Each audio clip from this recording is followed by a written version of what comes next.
सबके घरों में गणपति जी के स्वागत की तैयारियां जोरों शोरों से हो रही है और बप्पा के आने में भी बस कुछ ही दिन बाकी है। लेकिन दर्शकों, क्या आप जानते हैं कि आखिर क्यों गणपति जी की पूजा भाद्रपद महीने की चतुर्थी से चतुर्दशी तक होती है? आखिर क्यों गणपति जी को 10 दिनों के लिए लाया जाता है? इसके पीछे कौन सी कथा जुड़ी हुई है? इसी विषय में आज मैं आपसे इस वीडियो में बात करूंगा। नमस्ते प्रिय दर्शकों, सबसे पहले तो हमें यह जानना होगा कि गणपति यानी क्या। गणपति का मतलब क्या होता है? गण इस शब्द के कई अर्थ होते हैं। गण यानी समूह, इंद्रियों का समूह, हमारी 5 कर्मेंद्रिया, 5 ज्ञानेंद्रिया और हमारा मन, इन 11 इंद्रियों का समूह, इनके अधिष्ठित देवता है श्री गणेश। गण का एक अर्थ विद्या भी होता है।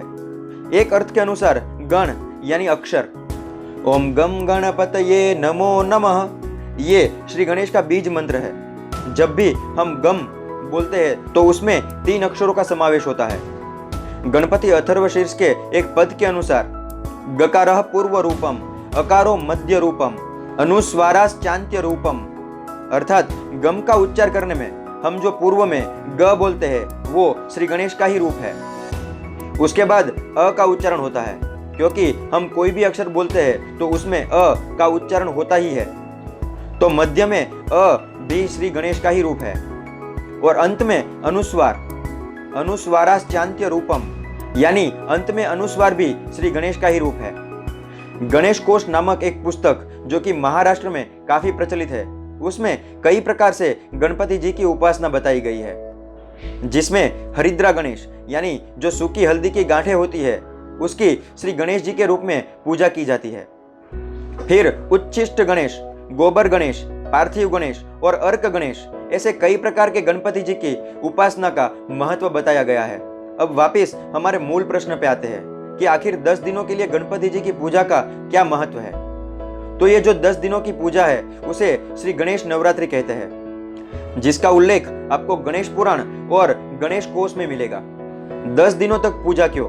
इसके पीछे श्री गणेश जी के शीर छेदन की कहानी है, जो अधिकतर लोगों को पता ही होगा, लेकिन फिर भी मैं आप सभी को संक्षिप्त में बताना चाहूंगा कि एक बार जब माता पार्वती जी को स्नान करने जाना था तो उन्होंने अपने मैल से गणेश जी को उत्पन्न किया और उन्हें द्वार पे रखवाली के लिए बिठाया, यह कहकर कि अंदर किसी को भी प्रवेश नहीं करने देना।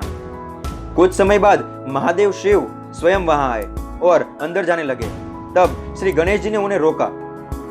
इस बात को लेकर महादेव और श्री गणेश में एक युद्ध हुआ और क्रोध में आकर महादेव ने अपने त्रिशूल से श्री गणेश जी का सिर धड़ से अलग कर दिया।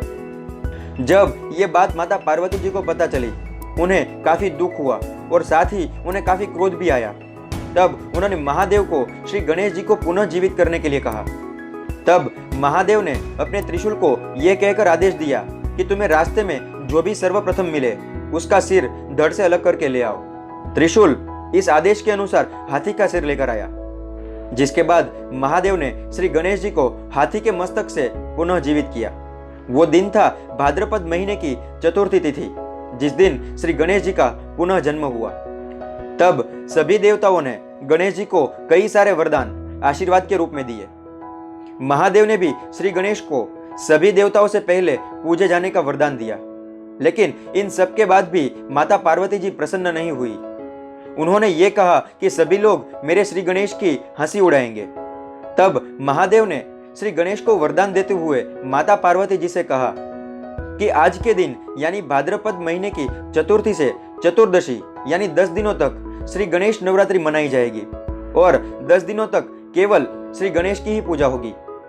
दर्शकों, गणेश नवरात्रि इसलिए क्योंकि चतुर्थी से 9 दिनों तक पूजा होती है और 10वें दिन यानी चतुर्दशी के दिन विसर्जन। आपकी जानकारी के लिए बता दूं कि 12 महीनों में 12 नवरात्रि होती है, जिसमें 11 नवरात्रि सभी देवी के लिए और 1 नवरात्रि हमारे श्री गणेश के लिए होती है। अब आपके मन में एक और प्रश्न उठता होगा कि आखिर सर्वप्रथम गणेश उत्सव की शुरुआत किसने की होगी? तो आपको बता दूं कि आजादी की लड़ाई में लाल, बाल और पाल, इन तीनों की त्रिपुटी का भी बहुत बड़ा योगदान रहा है। लाल यानी लाला लजपत राय, बाल यानी बाल गंगाधर तिलक और पाल यानी बिपिन चंद्र पाल। इनमें से जो बाल गंगाधर तिलक थे वे महाराष्ट्रियन थे और उन्होंने ही हमारे देश में सर्वप्रथम गणेश उत्सव की शुरुआत की थी। एक अनुसंधान के रूप में देखें तो श्री गणेश ही विघ्नकर्ता भी है और विघ्नहर्ता भी है। हमारे शरीर का जो मुख्य आधार होता है, जहां से हमारा संपूर्ण शरीर मेंटेन होता है, अगर वो ना हो तो हमसे कुछ भी नहीं हो सकता। ना ही हम ठीक से बैठ सकते, ना ही हम सो पाते और ना ही हम चल सकते, जिसे हम रीढ़ की हड्डी कहते हैं, जिसे वास्तविक रूप में मूलाधार चक्र भी कहा जाता है। यह मूलाधार चक्र जहां से सभी प्रकार की नाड़ियों का प्रचलन और संचालन होता है, उनकी रक्षा श्री गणेश जी करते हैं। गणपति अथर्वशीर्ष में ऐसा लिखा है कि त्वम मूलाधार स्थितोसि नित्यम, अर्थात मूलाधार चक्र के प्रधान देवता श्री गणेश जी है। और इसीलिए जिस किसी को भी कमर की तकलीफ हो, यानी रीढ़ की हड्डी से कमर की तकलीफ हो, और अगर उसके द्वारा श्री गणेश जी की उपासना की जाए या फिर लड्डू का यज्ञ यानी गणेश याग किया जाए, या तो उन्हें दुर्वा अर्पण की जाए, तो श्री गणेश जी ज्यादा प्रसन्न होते हैं और हमारी सभी मनोकामना पूर्ण करते हैं। तो ये थी भगवान श्री गणेश जी के 10 दिनों तक पूजा करने के पीछे की कहानी। तो आइए इस बार श्री गणेश जी को पूरे विश्व की तकलीफ दूर करने की प्रार्थना करते हैं और प्रेम से श्रद्धापूर्वक गणेश उत्सव मनाते हैं। गणेश उत्सव की आपको और आपके पूरे परिवार को ढेर सारी शुभकामनाएं। आशा करते हैं कि ये वीडियो आपको जरूर पसंद आया होगा।